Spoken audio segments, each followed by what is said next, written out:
Good morning बच्चों। आज हम कक्षा 10 गणित की क्लास में चर्चा करेंगे रचनाओं पर। और रचनाओं पर बच्चों हम प्रश्नावली 11.1 पर चर्चा कर चुके हैं। आज हमारा विषय प्रश्नावली 11.2 पर चर्चा करने का। तो बच्चों प्रश्नावली 11.2 में पहला प्रश्न आपका कह रहा है कि 6 सेंटीमीटर त्रिज्या का एक वृत्त खींचिए। केंद्र से 10 सेंटीमीटर दूर एक बिंदु से वृत्त पर स्पर्श रेखा युग्म की रचना कीजिए और उनकी लंबाइयां माप कर लिखिए। तो बच्चों जैसा कि रचनाओं के बारे में हम पहले भी बता चुके हैं, हमें रचनाओं में स्टार्टिंग पॉइंट हमारा होता है कि जो ज्ञात है वो लिखना है, उसके बाद रचना किसकी करनी है वो लिखना है, और उसके बाद रचना के पद होते हैं। तो बच्चों ज्ञात में हम लिखेंगे, ज्ञात है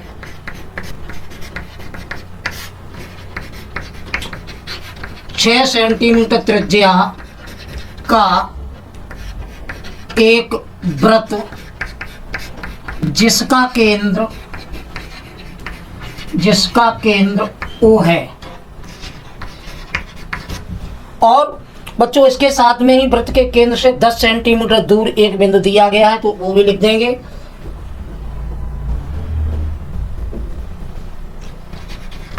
तो लिखेंगे केंद्र से 10 सेंटीमीटर दूरी पर स्थित कोई बिंदु P।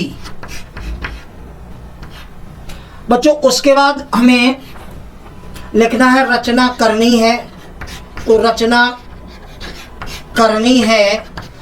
करनी है में बच्चों जो प्रश्न पूछ रहा है वो लिखना है।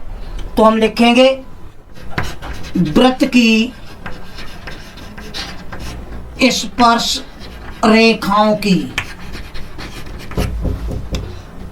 इसके बाद बच्चों हम लिखते हैं रचना।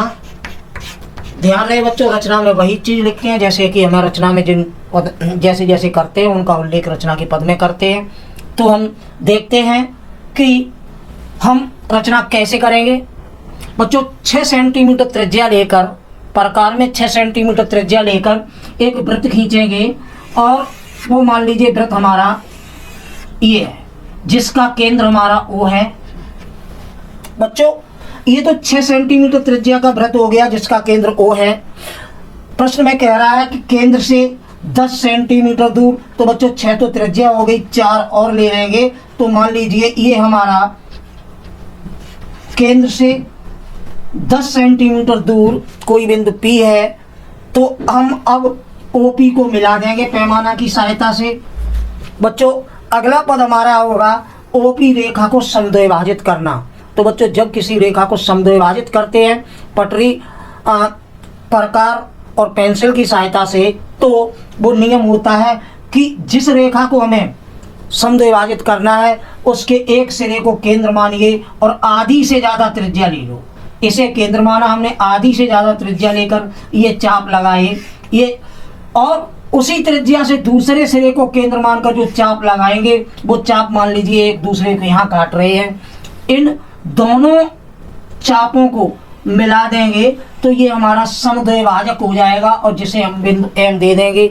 बच्चों अगला काम हमारा होगा M को केंद्र मानकर OM त्रिज्या से वृत्त खींचेंगे। तो ये वृत्त जो है OP रेखा के दोनों सिरों को स्पर्श करता हुआ जाएगा। बच्चों ध्यान रहे कि हमने M को केंद्र माना है, OP त्रिज्या से वृत्त खींचा है। ये वृत्त जो हमारे पहले वाले वृत्त को R और S बिंदु पर काटता है। अब हम पटरी की सहायता से पैमाना की सहायता से RP और PS को मिला देंगे। तो बच्चों जो RP और PS जो है हमारी स्पर्शी रेखाएं हैं, बिंदु P से जो वृत्त को स्पर्श करती हैं। ये तो रही रचना बच्चों। अब हम इसका ही उल्लेख रचना के पद में करेंगे। तो बच्चों सबसे पहले हमने जो किया था, जहाँ से स्टार्टिंग पॉइंट था वहाँ से लेके चलते हैं। सबसे पहले हमने 6 सेंटीमीटर, तो बच्चों सबसे पहले हमने किया था 6 सेंटीमीटर त्रिज्या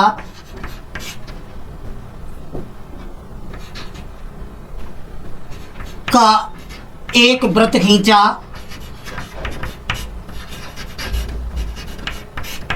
जिसका केंद्र O है, जिसका केंद्र O है। बच्चों नंबर 2 पर हमने किया था कि वृत्त के केंद्र से 10 सेंटीमीटर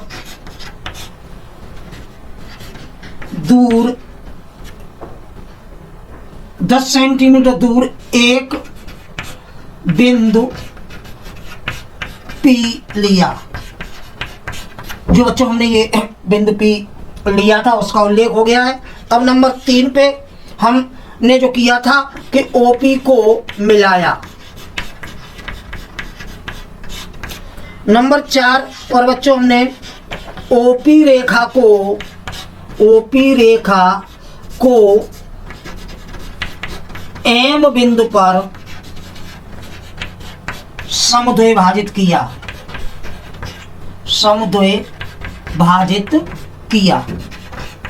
बच्चों समद्विभाजित करने के बाद हमने जो किया था वो था M को केंद्र मानकर OM या MP त्रिज्या से वृत्त खींचा जो 6 सेंटीमीटर त्रिज्या वाले वृत्त को R तथा S बिंदु पर काटता है। तो बच्चों इसके बाद हमने RP तथा PS को मिलाया। लास्ट में बच्चों हम लिखेंगे RP तथा PS अभीष्ट स्पर्शी रेखाएं हैं। तो बच्चों इस प्रकार यदि कोई वृत्त दिया जाए, किसी वृत्त की त्रिज्या दी जाए और वृत्त के केंद्र से बाहर कोई बिंदु दिया जाता है तो हम रचना इस प्रकार करते हैं जैसे कि प्रश्न नंबर 1 में हमने चर्चा की है। तो बच्चों प्रश्नावली 11.2 का पहला प्रश्न, इस पर आधारित और भी प्रश्न हो सकते हैं। बच्चों ध्यान रखना ये है कि हमें त्रिज्या और केंद्र से दूरी अगर दी गई है तो हमें इसी तरीके से, और आप अपनी भाषा में भी इसे लिख सकते हैं, जो आपकी क्षेत्रीय भाषा है उस हिसाब से इसे लिख सकते हैं। तो बच्चों प्रश्न नंबर 1 के बाद अब चर्चा करेंगे प्रश्न नंबर 2 पर।